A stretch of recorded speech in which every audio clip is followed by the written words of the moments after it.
Dikisahkan, pada suatu hari Nabi Sulaiman melakukan perjalanan ke daerah Taif. Dalam perjalanan itu, ia membawa pasukan yang sangat banyak. Pasukan itu terdiri atas manusia, jin, dan burung-burung. Para jin dan manusia berjalan bersama Nabi Sulaiman, sedangkan burung-burung terbang menaungi mereka dengan sayapnya. Nabi Sulaiman juga mengatur pasukannya. Di bagian depan, bertugas menjaga agar tidak ada yang melewati batas yang telah ditentukan. Pasukan di belakang bertugas menjaga agar tak ada seorang pun anggota pasukan yang ketinggalan. Di tengah perjalanan, Nabi Sulaiman dan pasukannya memasuki sebuah lembah. Di lembah itu ada banyak sarang semut. Melihat banyaknya pasukan yang dibawa Nabi Sulaiman, para semut pun ketakutan. Mereka khawatir terinjak-injak pasukan besar itu. Jirsan, raja semut yang berasal dari Bani Shishibban, berkata pada semut yang lain, "Hai semut-semut, masuklah ke dalam sarang-sarangmu agar kamu tidak diinjak oleh Sulaiman dan tentaranya, sedangkan mereka tidak menyadari."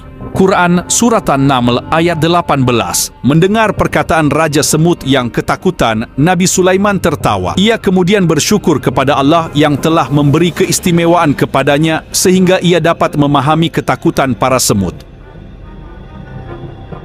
Ia kemudian berdoa kepada Allah, "Ya Tuhanku, berilah aku ilham untuk tetap mensyukuri nikmat-Mu yang telah Engkau anugerahkan kepadaku dan kepada dua orang ibu bapakku, dan untuk mengerjakan amal saleh yang Engkau ridhai, dan masukkanlah aku dengan rahmat-Mu ke dalam golongan hamba-hamba-Mu yang saleh." Quran Surat An-Naml ayat 19. Nabi Sulaiman kemudian meminta pasukannya untuk berhenti. Para pasukan yang tak mengerti maksudnya menjadi kebingungan. Nabi Sulaiman menjelaskan apa yang ia dengar dari Raja Semut dan rakyatnya. Akhirnya, mereka mencari jalan lain untuk sampai ke tujuan. Cerita ini diambil dari kitab Qasyasul Anbiya karya Ibnu Katsir. Dari cerita ini, kita dapat mengambil pelajaran bahwa Nabi Sulaiman adalah sosok nabi yang cerdas dan kaya raya. Walaupun begitu, ia tidak pernah lupa bahwa segala kekayaan, ilmu, dan keistimewaan yang dia miliki berasal dari Allah. Nabi Sulaiman tidak pernah lupa mensyukuri apa yang telah Allah berikan kepadanya.